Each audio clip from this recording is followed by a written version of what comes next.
And thank you, everyone, for coming. I am so excited to see every one of you. Hey, Greg.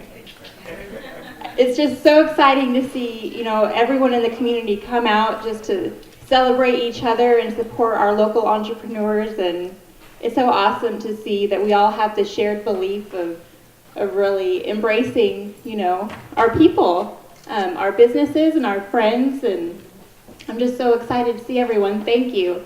So my name is Tiffany, and this is 1 Million Cups of Russellville. This is our very first event, and we're just so excited. So this program was started by the Kauffman Foundation out of Kansas City, and the point of it is to give local entrepreneurs a platform to share their startup stories and talk about their business, and then also give the community a chance to hear what's going on, and we hope to inspire other people to start businesses of their own. So this event started in 2012, and it's now in over 100 communities across the United States. Each event averages about 35 attendees, and for our community, I mean, look at us, we're doing awesome for, having 27,000 residents. But that means there's 3,500 people across the nation right now at a 1 Million Cups event, and we're a part of it. And so that's really exciting. But this would not be possible without our sponsors. And so I would like to say a huge thank you to Dog Ear Books. Thank you for opening your space. To Penny University Coffee for providing the coffee. The Garage Arcade, Kauffman Foundation, Arkansas Tech, and then First Person Productions with Ryan Taylor back there for filming. Thank you. A little nervous if you can't. Forgive me. And then also our organizing team. So we have Emily Young, Sergio and Cindy Picotto, Courtney Pratt, Brandon Wright, and Nathan George. Lord, forgive me if I forgot anyone, but I think that's it. So thank you so much for coming. We have two incredible presenters this morning for two local businesses. Each person is going to share their startup story, and then we're going to have some time for Q&A. And so with that, I'd like to welcome our first speaker, Mary Gassaway, owner and operator of Mary's Kitchen. Good morning. You guys, I'm a little bit nervous. I'm not real big on it. It's not really my thing to get up and speak in front of people, but I really appreciate you guys coming, and I believe in what you guys are doing, trying to support people that want to have the guts to go out there and start their own business. So I guess I could just start with how this whole thing fell in my head. A long time ago, about like back in 2000, I had my son. We had a little bit of an issue whenever he was born. He had a brain injury, and he was at Children's Hospital for a little while. So after we got him home, I had decided that I was just going to stay home with him for a while. I was going to nursing school, and I put that on hold and just stayed home with him. Well, my best friend and several of my other friends were going to school at the same time, and they graduated. I stayed home with him until he was, in grade school. And we were talking one day, and I asked my best friend how, I bet that extra income is really great, and you're really enjoying that, with your job. And she said, it would be if we weren't just so busy. And between basketball and Girl Scouts and everything else, we're just too busy, and we go out to eat all the time or get takeout, and it's just rough. And I said, well, don't you have a crock pot? And she's like, well, that would require some planning, So yeah, it's just too hard. So I just thought, I just should start cooking for everybody, and that idea was there. But then, we fast forward to several years ago. I met my husband John. This is my husband John. We were having dinner on our anniversary. It was our second anniversary back at the end of 14 on New Year's Eve. And we were just sitting there talking, and I said, I always had this thing I wanted to do. And I told him. And he just looked at me, and he was like, that is such a good idea. Because so many people are just so busy, it falls on one person or the other. And I have to say this right now, you guys. The first year I was married to John did like 90% of the cooking. Honestly, my niece is like, I can't believe that, you haven't cooked for him yet. I said, well, he's just that guy. I've not really had a lot of people cook for me, and who's going to turn that down? Honey, sit down, have a glass of wine, I'll cook you dinner, and well, yeah, don't threaten me with a good time. I will do that and ride that train all the way to town. So, but anyway, John was very supportive of the idea, and he's not that guy that you say something like that and you know, and you're just kidding. He said, "How serious are you about this?" You know, it wasn't but a few weeks later he started looking for buildings for me, and he pretty much double dog dared me to do it. And you know, he asked me a question. He's like, "Are you tough enough? Because you have to be pretty tough. If you're dumb enough to do this, you better be tough." He knows what he's talking about. I mean, it's a hard road when you start a business. You've got to be prepared for those, you know, 18, 20-hour days whenever that's what it takes. You have to be able, as he puts it, gird your loins. You know, you have to really be able to take that. You know, your determination and grit is what's going to determine more than anything else. You can be intelligent, you can have education, you can have a lot of those things, and they help when you want to start a business. But if you don't have grit, you're not going to make it. You're just not. So we got started. We got that building, we got it leased. It took about 6 months. It was a lot more, you know, cost a lot more work than we thought. We were calling it the Nightmare on 4th Street until we finally got open. And we opened right about a month before Thanksgiving of 2015, which turned out to be a pretty good thing. You know, we got real busy. It's, you know, a week later the time change happened. It got dark early. People, you know, don't want to go home and cook whenever it's dark and cold all of a sudden. So, you know, it just kind of worked out. I had a lot of family that supported us, came and volunteered. You know, his sisters, my beautiful aunt, she passed away last year, but she came and helped, you know, the first 2 or 3 months, and we really enjoyed ourselves. Had a big old hen party. My son came and washed dishes. My husband came and washed dishes, and it was a lot of fun. You know, there was a lot of love that went into a lot of the cooking that was going on in the beginning. I think you guys could probably tell because we were really just enjoying ourselves. So we got to a point with the building that we have now, or that we had at the time, that we were blowing breakers. I started getting bigger equipment to keep up, and you know, 100 amp service got a 50 amp oven. That's a little bit of a problem.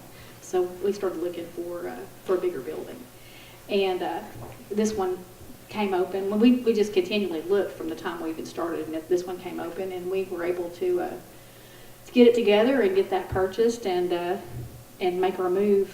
You know, here right around I guess right after Thanksgiving is whenever we moved. But it has not been easy, to say the least, but it's worth it. You know, anything that's worth having is going to be a big risk, and marriage, kids, you know, starting a business, any of those things, it can be really, really scary.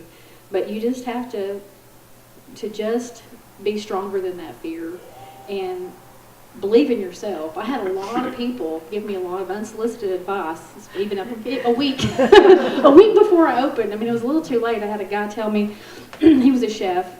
He'd had a business, had a restaurant up in Yankee Land. And this is a guy that has cooked he was one of the chefs at the Olympics in Beijing. You know, he knows his stuff, but he'd had a business, and I think he was open for about 11 months, and it tanked. And he said, you know, 93% of restaurants are going to fail in the first year.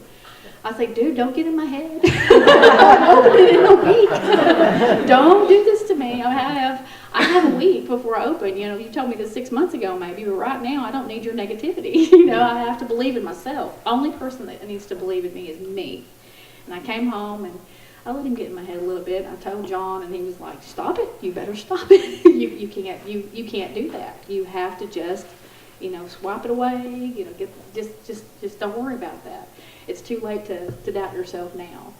But you know, if you really just dig your heels in and you decide that you're going to make it through those tough times, that's the biggest thing. You know, you can have a slow week, you can have a slow month, you can have, you know, just a slow period. You can't give up. You have to figure out a way, do what it takes, you know, cut where you have to cut. There's going to be some things you have to cut back on. Cut where you have to cut and be brave enough to do it, just to ride it out. I think that's where a lot of businesses will fail, is they get scared and then they just shut their doors. You have to have a long-term plan for those, you know. You have to try to plan ahead to survive that, but then at the same time, if it gets real lean, you know, people think. John told me a long time ago that someone told him, you know, it must be nice to have your own business, to work half the time, half days. He's like, yeah, I just had to figure out which 12 hours a day I want to work. And that's basically how it is, And eventually, you expect that it's going to be easier than that, and it does, ease up a little bit. But the main thing is you just have to not let anybody get in your head, Embrace those 17-hour days and look at it like it's not always going to be like this. It's going to be tough now, but there's going to be days that it's going to be a lot easier. And just don't quit. Like I said, that whole grit is the thing that's going to be your determining factor. Anyway.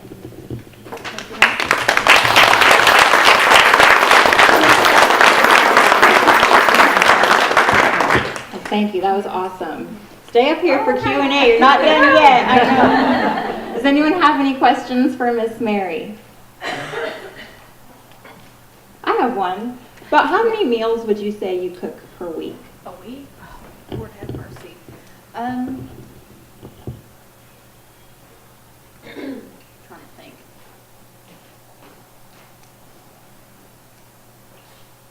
I mean, it's going to be up there in the, 1,000, 1,500, something like that. And altogether I sell 30 cans of Mexican chicken by itself a day. Just that one dish, just that one thing. That's not even considering all the other stuff that we do. We do quite a bit. I've got several employees now. We've got some that are part-time, some that are full-time. My daughter works for me now. She's full-time working for me now. She's my baker. So it'd be hard to say. It kind of varies. We're coming off Christmas. Christmas and Thanksgiving were really, really, really busy. So. Can you tell us a little bit about your scaling process? Because I'm sure the first day you didn't have 1,500. Oh, no. So what was that like going from, few I was just making small batches. I was doing maybe 5 or 6 pans of this and 5 or 6 pans of that. The thing is, I figured out early on that I needed to streamline. You can't get yourself where you're trying to make 10 different things by yourself. And that's when we're going to have a feature of the day. We're going to make these items today, and then we'll give you some variety. We'll start doing that because you can produce more if you're doing fewer things. You kind of have to streamline that whole thing. So I can make a lot more if I'm only making 2 or 3 things than if I'm trying to just spread it out. So.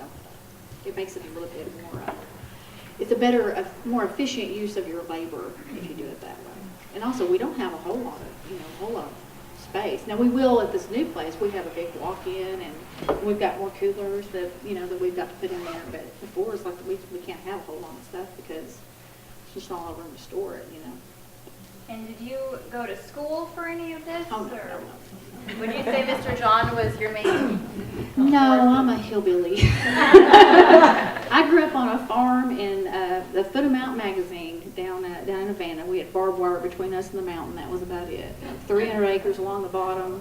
We were poor folks, but we were rich in that. I mean, I stepped outside every day and thought, man, who gets to grow up right here, But anyway, we grew our own vegetables. We had cattle. We had chickens. I learned when I was cooking when I was 6. I was climbing up to a chair and cracking eggs and into a hot skillet. My mom was a beautician that kind of did it out of the kitchen, and people would come over and just laugh at this little kid climbing up there to cook. But most of my skill, I tell you what, people can go to culinary school. You can learn all of that stuff, and that's great. But my grandma, I wound up moving in with my grandmother whenever I was in high school, and she'd come through the Depression. We reused everything. We saved up. We had our vegetables every day from the garden. If we didn't eat them all, we'd drain them off, put them in a bucket, put them in the freezer at the end of the week, or whenever we got an ice cream bucket full, we'd make soup. You reused everything, and I do that still. I mean, I've got things that if I have leftover cookies or leftover brownies, we will turn that into truffles. I mean, it's that I can't waste anything. You just can't waste it. Food waste is not your friend. That is what a lot of people will tank whenever they come to restaurants. You can't do that. Groceries are too expensive. You got to figure out a way to turn it into something else. So, my whole thing, I'm telling you, I was a single mom for a while, and growing up as a poor hillbilly gave me more. It gave me more skills for doing what I'm doing than I think I could have ever learned if I had, gone and paid for any training And there's a lot of people that have restaurants that'll ask me, what do you do? And I'll tell them, they're like, wow, that's really a good idea. You just have to be creative and resourceful. So that's a big thing. So our last question is, what can us, oh yes, we have, yes. Hey, I'm Kim from Unwilling Cups Conway. Yeah. So a lot of the entrepreneurs, most entrepreneurs we talk with on a regular basis struggle with startup funds. So Yeah. I mean, that is the biggest pain point we see with entrepreneurs. So Yeah. how did you mitigate that? I mean, how were you able financially to launch this from scratch? We happen to have a nest egg that we had just stuck back that we weren't necessarily putting it back for this. And we had that. We also were able to, and which I don't recommend using credit cards necessarily, but we were able to do that with, a little bit of that too. My husband and I were talking about it, and he said, I said, well, I really hate to take our family's money and do this. What if I fail? Failure, that fear of failure is the thing that just paralyzes so many people. Well, so what if you fail? That's what you got to just say, so what? There's worse things in the world than failing, because as long as but it has to be a manageable risk. He told me, he's like, so if you fail, we got a car payment for a car we don't get to drive. We're going to make sure if this is how much we have in our budget. And we had to get creative, so, we like I said, we financed some of it on a credit card, and then, more than half of it, I would say, was going to be just from personal resources. So. And I have another question. How did people find out about you guys in the beginning? Word of mouth. I didn't advertise for 6 months. It wasn't in my budget. Just didn't have it.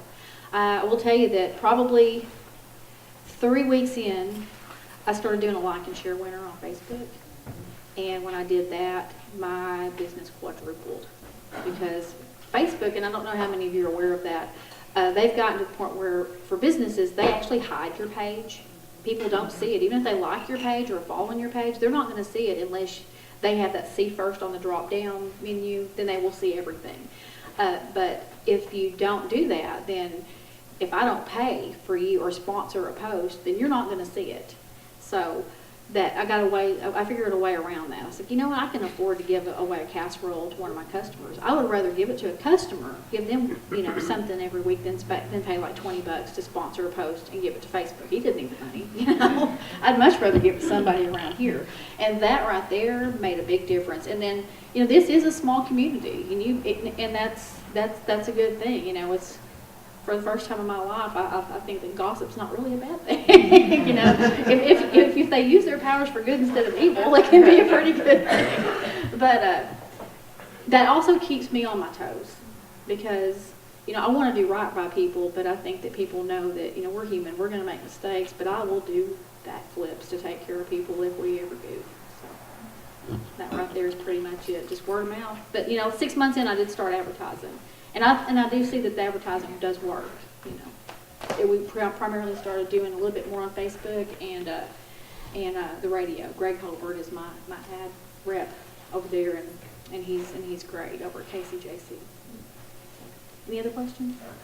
Yes, sir. Looking back on your journey, what's the one thing you'd say, man, I wish somebody told me this when I started? Oh, I don't know. There's so many things.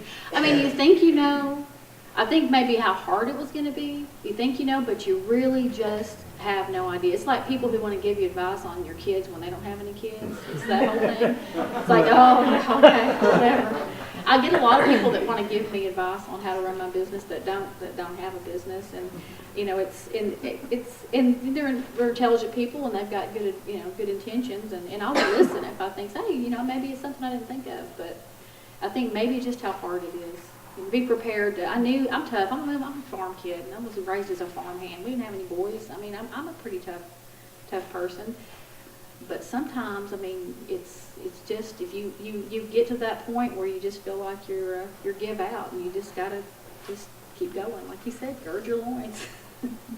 Yes. Where would you like to see the business grow to? Oh my goodness. Well, I'll tell you what. I would like to have a separate, we still have the other building right now. I'm using it as a production kitchen, especially during the holidays. We were able to instead of being there till midnight every night, we were using it to make pies. I'd really like to see that, make use of that building and just do a full-blown bakery to support my business, but also just have homemade bread, artisan bread, homemade rolls, anything like that that you could think of. And I'm not talking about doing decorated like wedding cakes. There's a couple of great businesses in town that do that and do a fine job of it. If you saw me try to write my name on anything, you'd understand why. I can't even write my name. I can draw stick people. I'm not super artistic, but we can sure make it taste good. So, Restaurant? no, I don't want to have a sit-down restaurant. That's, what we do. I look at it more as we're a service. It's that whole, I was telling one of the girls, it's like I went to a friend's house back whenever my kids were little, and her mom had come over, and those little pans like what I have, she brought supper over, and I'm like, what happened here? And she said, well, Nana was here. I'm like, well, I want a Nana. I don't have a, what's up with that? So we want to be that person for you. We want to be that sister, cousin, Nana, that whenever you get in a spot and you can't just do it. I would tell y'all that the biggest thing that we were doing was trying to just help people out that were too busy to fix supper. I'm a weirdo. I was 14 before I ever set foot in a McDonald's. I remember my cousin came from Illinois, little bitty kid, climbed up on the tractor and he goes, where I come from, there is a place, and it's called McDonald's. And I was like, all right, McDonald's. Went on a trip when I was 14 out there for school. And I was eating McDonald's. I'm like, well, this is crap. I don't like, no offense if y'all like McDonald's, but I grew up on, I told you we were poor, but we ate good, We actually had good homemade. I know it's kind of trendy now to do all that stuff, but there's a lot of work to catching and killing and cleaning and butchering your own chickens, and believe me, it's not a lot of fun. We don't go that far with it, but we try to capture that whole homemade, just from nothing thing. The restaurant thing is that's for somebody else. I've worked in restaurants as a kid and a young person, and I just don't want to do it. I told you I'm nervous. I'm going to rattle. So that was one of my questions. The small businesses get kind of put back in the back, and we're not noticed a lot of times. So I'm not familiar with exactly what you do. I'm assuming catering services. Just by yeah, to a sitting here. degree. It's like serve yourself catering. You could come in. I'll tell you what it is mainly is we will prepare a lot of things. People will come in and just pick out of the cooler. I was going to do it where people call and order supper, but we got so busy right off the bat. So what I do now is we will have a menu of things that we're going to make on a daily basis. This is what we do this day. We kind of keep it predictable and throw a few other things in there. And then on top of that, we do, I would say, which a lot of people would have an illness, a new baby, a bereavement. They need somebody that, you want to do something, and, you can go to Kroger and buy a bundt cake, and that's a wonderful, generous thing to do, but sometimes it just doesn't feel like the same thing, is to have some, my grandma told me, and I tell everybody that my business is a love letter. In a way, it's a love letter to my grandma. Wow. She took me in when I was a teenager and needed a place to go, and she told me that whenever somebody's going through a hard time and you just don't know what else to do or say, just feed them. And she did. And she fed me, and that's how she showed love. And I always say I was about 15 pounds overloved immediately. Whenever I moved up, within 3 months. And that love had 15 pounds has stuck with me ever since I was a senior in high school. So you're 2 years into your business. Yeah. If there was one thing that you could go back and change, is there anything that you would change and do differently? Because we always have that doubt when starting businesses. And we look back and say, if I should have, could have. Should have, could have, would have. Yeah, honestly, I don't. I can't think of a single thing. I have to learn to let go of regrets this, regret that. I tend to be a soft touch, but I don't regret being a soft touch with people. So I don't really think so. I really don't think so. I just have a quick question. How many employees do you have? 2 full-time, my daughter and another girl, and a couple of them that are maybe 30 hours a week, and then I've got a couple of more people that just kind of fill in here and there. I've got retired lunch ladies now, which is my favorite thing in the world. It's like a new toy. What do you want for Christmas? I don't need anything. I've got lunch ladies. It's great. Sweet little lunch ladies, so.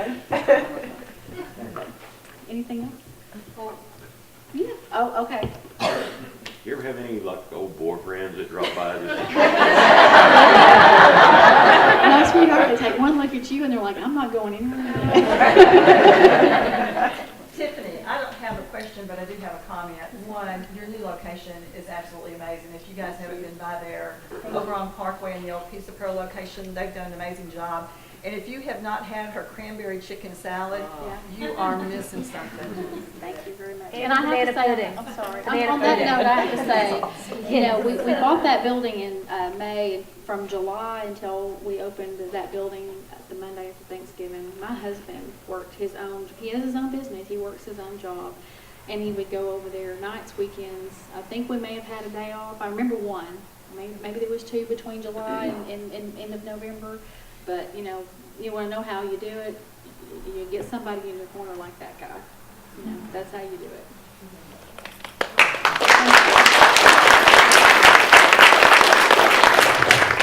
Thank you so much.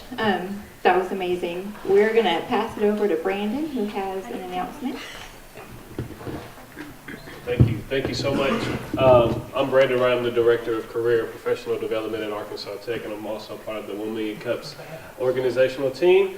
And we are here today to do a few things. One is to encourage your continual participation in 1 Million Cups.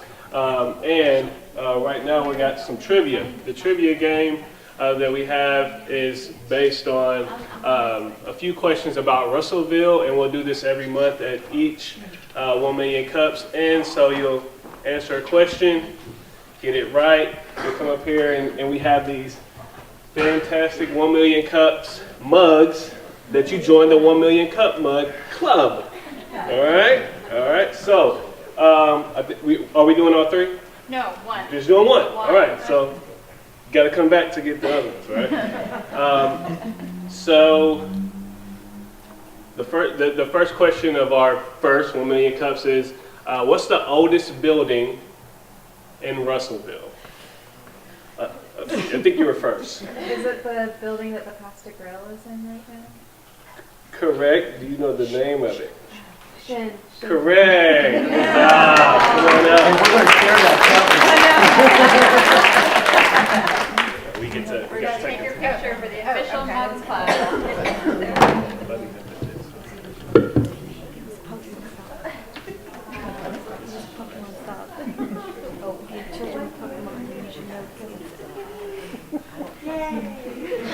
Thank you. All right. And also, there is a 1 Million Cups app. If you have not had the opportunity to go into your app store, download the 1 Million Cups app and join our community. In this app, you can keep up with the upcoming events and the presenters. It's a very informative app, so we encourage your participation there. And next up, we have the president and founder of Perspective Financial Group, Mr. John Paul Davis.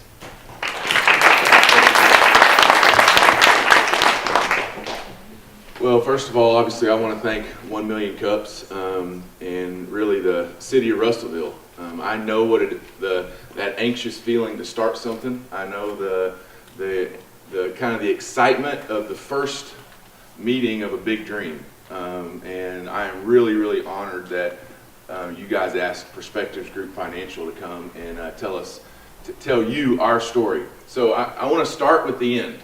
If I want you to take anything away from here, this kind of sounds crazy, maybe that you can come see Perspectives Group or something about your finances, but really I want to get deeper than that, and this is what I want you to leave with. Hopefully you leave with today, is that if you truly believe you can produce something truly exceptional, you got to do it. My story is my story. So it really doesn't matter what it is. Some people produce great service. Some people produce a great operating system. McDonald's, that's why they did so good, is they could hire anybody, and if they pushed the buttons and if they did the things right, then they could hire a whole kitchen of people to do something and produce food fast. Quality. If you've had her food, she has exceptional quality. Maybe it's price. In my world, that's Vanguard. Vanguard changed the game in investing. That you could have an investment that cost you 10% of what your other investment did, and it probably outperformed it 80% of the time. So if you truly believe that you can produce something truly exceptional, you got to do it. And my story is that I kind of stayed stagnant when I wasn't doing it. I would encourage you not to be stagnant. You got to be active. You got to keep working, but do not get your eyes off of that glimpse of exception, something exceptional. What can you do that nobody else in this room can do truly exceptional? If you can find that, if you can get that niche, you'll be amazed at what you can do as an entrepreneur. I grew up in Russellville. My dad is right back there with my mother, and we moved here when I was 5 years old. He was the pastor of First Baptist Church, and we came rip-roaring into Russellville, Arkansas. Went to high school here, went to college in Texas for 3 years, and came back and went to Arkansas Tech, and I got drafted by the Tampa Bay Devil Rays. So I played professional baseball for about 6 years. During that whole entire time, when I was, before college, I knew guys that were in the financial industry. I didn't really know what that meant. In college, I started bumping shoulders with guys that were financial advisors, and I started to see some things that I liked about that. Even in pro ball, we had an announcer at one of our parks that was a financial advisor. We had an umpire that had retired and always wanted to be an umpire, and he was a financial advisor before. So I had some run-ins with people who were financial advisors, and I thought, man, I would like that.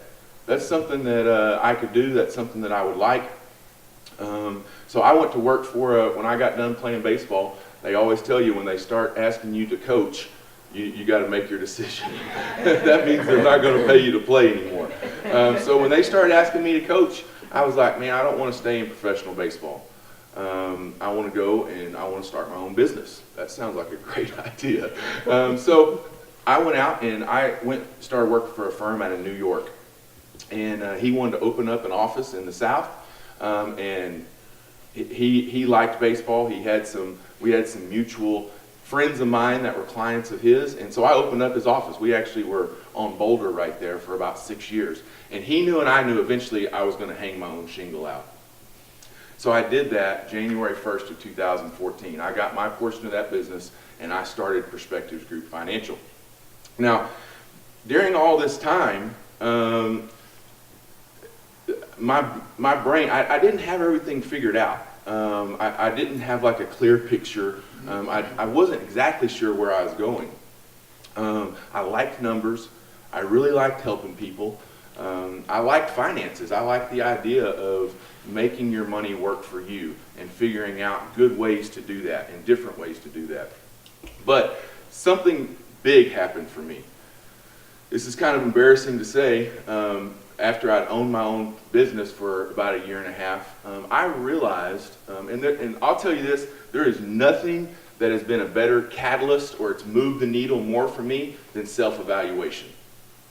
Being just utterly honest with what are your strengths, what are your weaknesses, what are your talents, why do people perceive me that way? I don't feel like that. I'll leave a conversation and think that was the best thing ever. And all of a sudden, my wife's crying in the other room. I'm like, how did that turn out? What happened? I'm like, I don't have any idea what just happened. But that self-evaluating it can be dangerous if you let it beat you up. But if you'll take that evaluation and you'll be honest with yourself, I'm telling you that, for me, that was the key to it being exceptional. And I'll tell you what I realized. There's nothing in my life that I've ever become passionate about that didn't produce a desire for me to be exceptional at it, whether it was sports. There's nobody that came earlier or stayed later than me. Duck hunting. I went crazy about duck hunting. My dad didn't hunt. I had some people in the church that took me hunting. I turned 16 years old. I had a truck, car keys, waders, a gun, and a dog. I was gone. I mean, I'm going to be good at duck hunting. Friendships. I was passionate about being good at friendships. That doesn't mean I'm always good at it, but I wanted to be, it didn't matter what it was in my life. If I was passionate about it, I had a burning desire to be exceptional at it. But here I was, a year and a half into owning my own business, and I wasn't exceptional. I did it because I liked numbers. I did it because I wanted to help people. I did it because, man, this guy's dad gets to come and watch all his games. I kind of would like a job like that. I want to own my... But it hadn't produced something exceptional in me. It practically, if you looked at my business 2 years ago, it wouldn't have been that much different. It wasn't that I was bad. But you know the difference between, man, I'm going to be good at this. And, yeah, we're doing pretty good. It's the difference between me hitting 250 and saying, hey, man, I didn't hit 200, and me trying to hit 300 as a baseball player. It's the drive to be excellent. And I had that self-realization that, I've never been like this. What is wrong?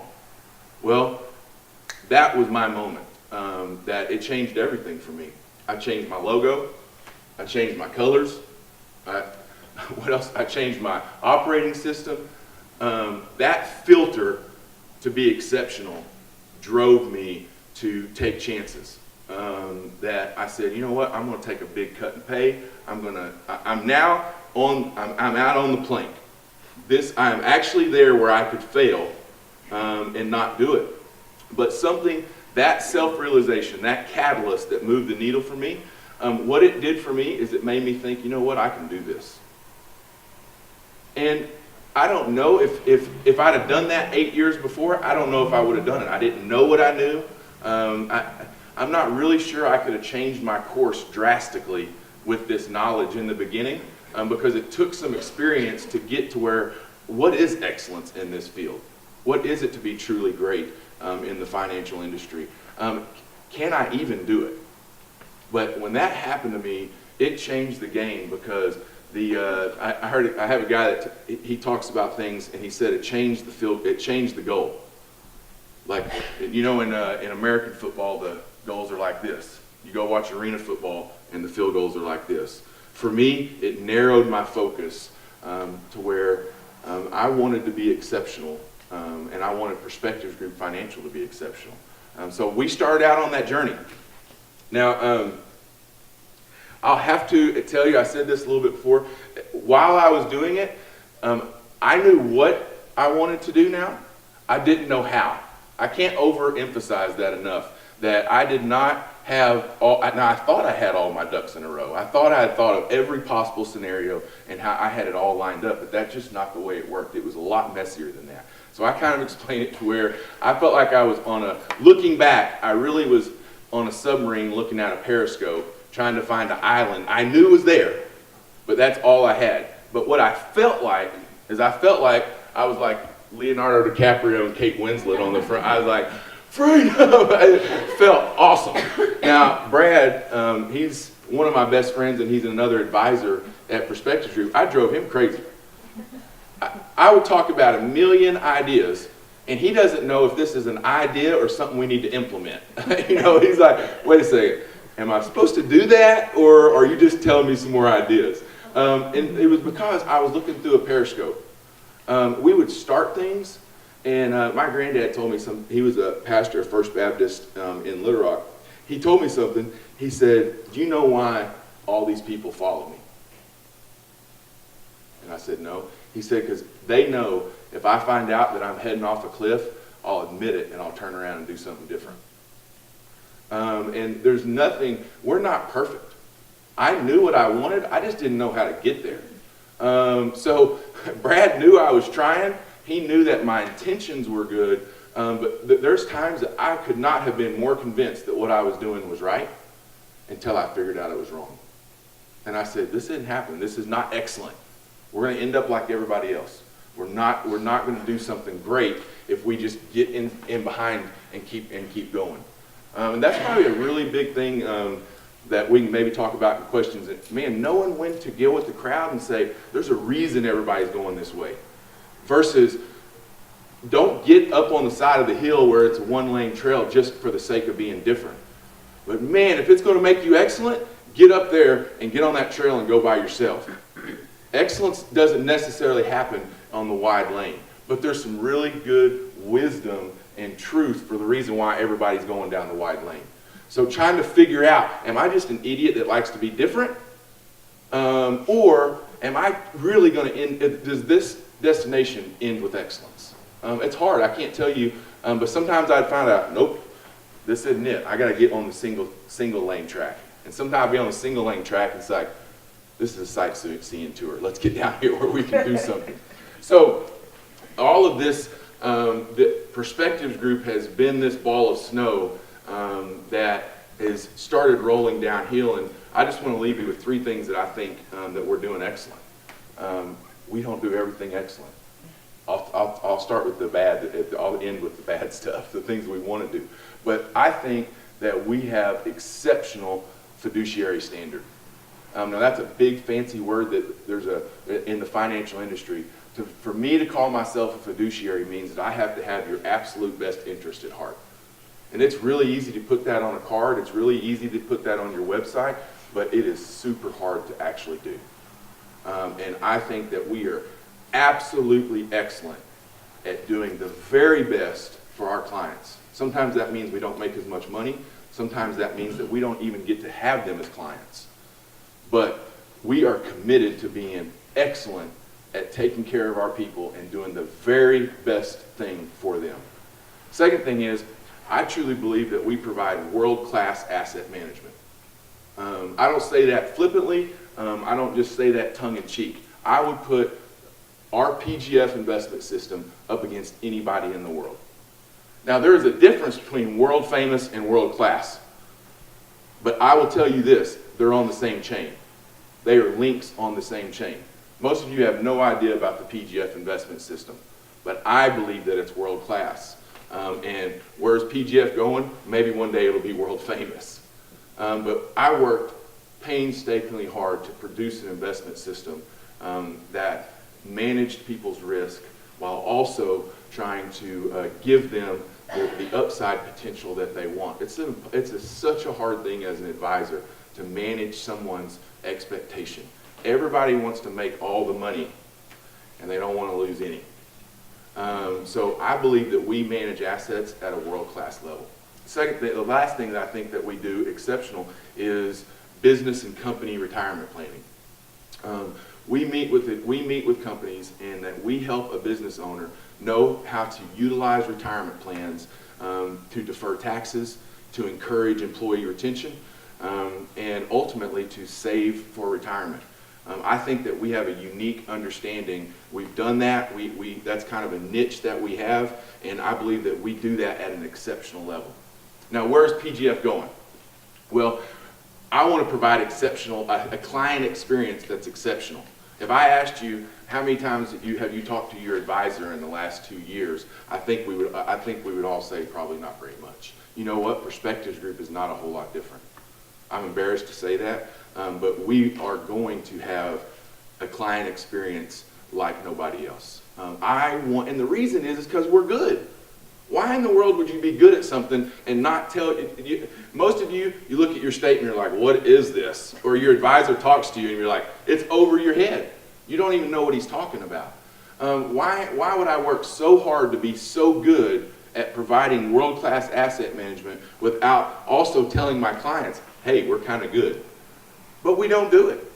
It's hard. It's hard to keep going to clients and keep educating them and giving them quality material that is not over their head, but it's a value added for them to spend 2 minutes looking at what we've sent them. It's value added for them to take 30 minutes and come in the office and let me go over their account. Everybody's time is so precious, and we want to provide a client experience that's exceptional. The next thing that we really want to do that's exceptional is that we want to produce the word of mouth. To be honest with you, we have clients in 6 states. I worked in Russellville, Arkansas, and I loved being under the radar. I got to start raising my kids. I got to go to church, and everybody's like, what do you do? So I worked for the firm in the north and got to kind of chill out and stay under the radar. I didn't talk to a lot of people in Russellville about their finances. And you know the reason why is because I wasn't exceptional. When I came into Russellville and started telling people that knew my family, they knew my name, they knew me, I'm not asking for their hard-earned money if I don't know I'm good. So I stayed on the radar, and you know what? It was really nice. But then when I got back into Russellville and I started on this journey of saying, we're going to be exceptional at Perspective Group, I'm excited to get the word of mouth in Russellville about what we do. So I can't tell you how much it means to me. It feels so good for me just to say this stuff out loud. I should wake up every Monday and just tell this story to myself in the mirror. It's awesome because, dude, you can lose vision faster than you can lose anything else. Vision is, it's like a fly that Mr. Miyagi's trying to catch. Maybe me and Brad are, I'm Leonardo and he's Kate Winslet. Maybe we're just we'll open our windows every Monday morning and ride the Titanic. But man, you got to tell yourself who you are, and you got to tell yourself where you're going, and you got to remind yourself what's important to you. Because man, it's another phone call, it's another email, it's another thing, and all of a sudden you're like, I'll just do today. We'll work on it tomorrow. So thank you for letting me tell my story. Thank you for letting me hear myself tell my story. And if you think you can truly be exceptional, do it. It's worth it.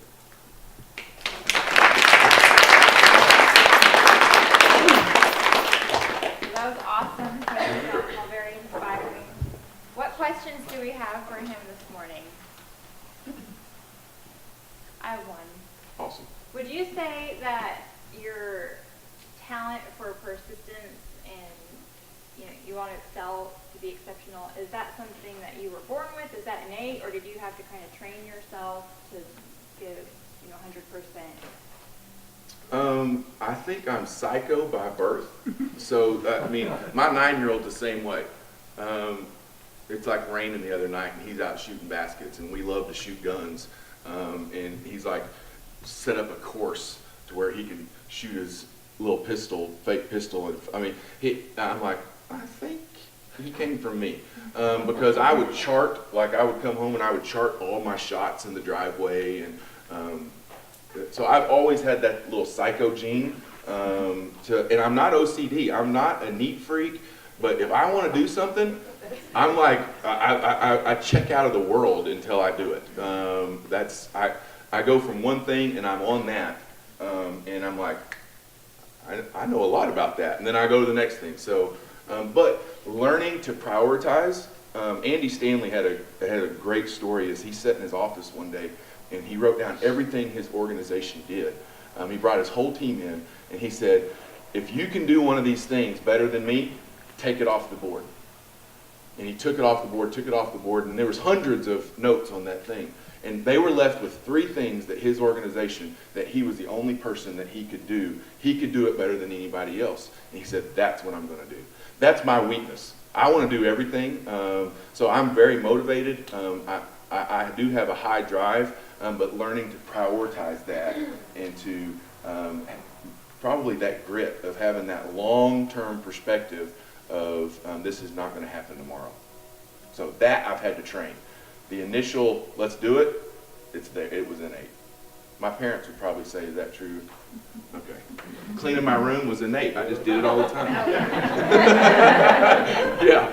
Okay, so how available are you for that client experience? Like on your schedule, how long does it take someone to get into your office? And if you come up with a plan with your client, okay, let me back up. How many regular clients do you have? Somewhere in the ballpark of 200, 150, 200. So I'll explain that. It's part of my system. So we don't charge a commission. We charge a fee. And the reason is because, so if I make trades in your account, it didn't cost you any more. It's because I did that because I want to do the very best thing for you. So I'm not motivated to go and get new clients next year necessarily, because there'll come a point when I say, these are the clients I can manage. Maybe this is the income that I'm happy with, or neither one of those things have happened yet. So that's one reason why we're fee-based.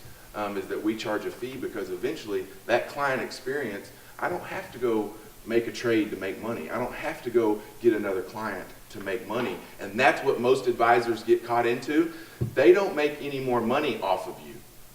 They've made their money on a commission.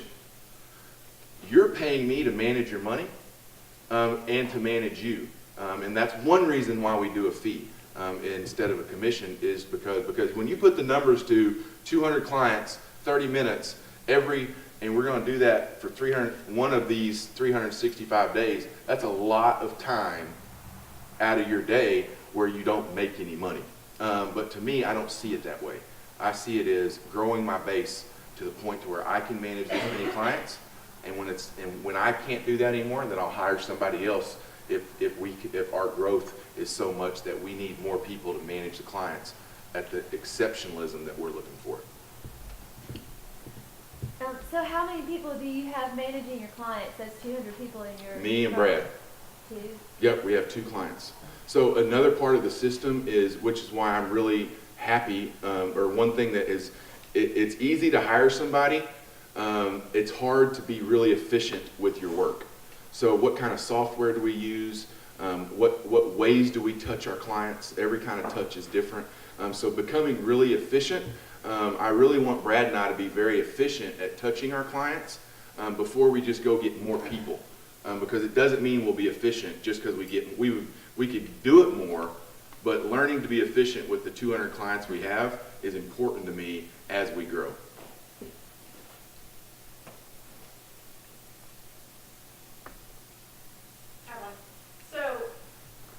So a lot of what we see too, so I also work for the Conductor and Conway. We work with entrepreneurs all the time. We do consulting. We talk about pivoting a lot, which is clearly obviously what you did. But can you talk about that new moment when you were like, okay, I've got to do something? Because obviously you have a lot of self-awareness, which a lot of people lack.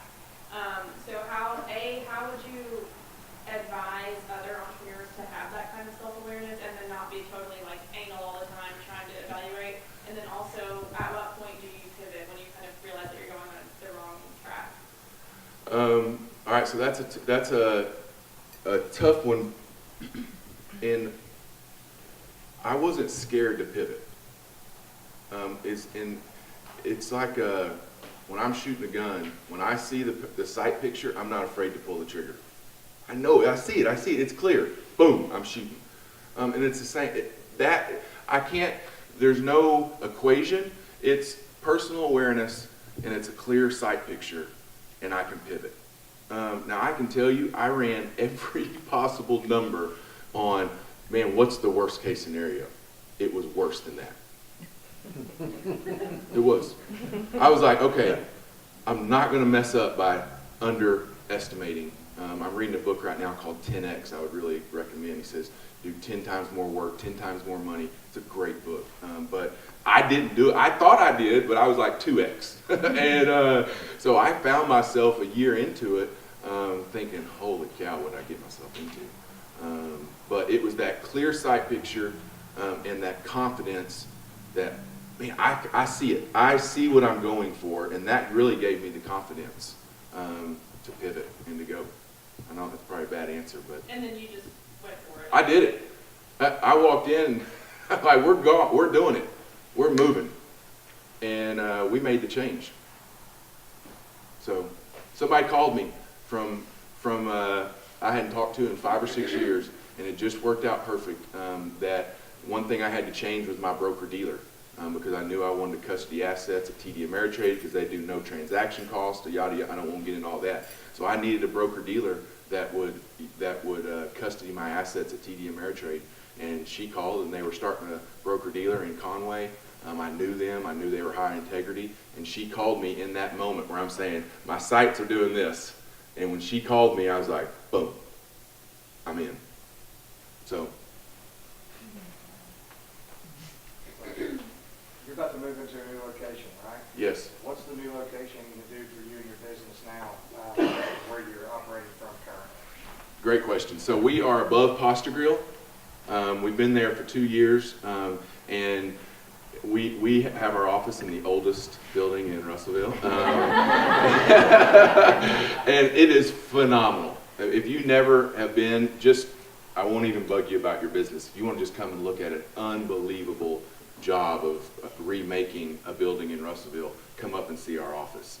So it's an apartment that the owner of the business, the owner of the building, had a front area that he kind of thought maybe would be his hideout.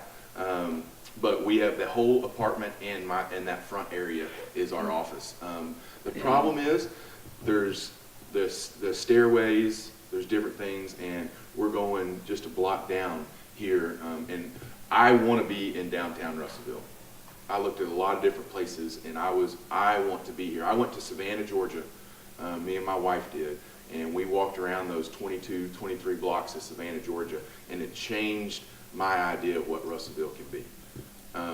That if we will get more people to invest in downtown Russellville and Russellville as a whole, that changed the game for me. So there is nowhere else I'm going but downtown. And it's going to be on the first story, and people can walk in. There's a lot of good things about it.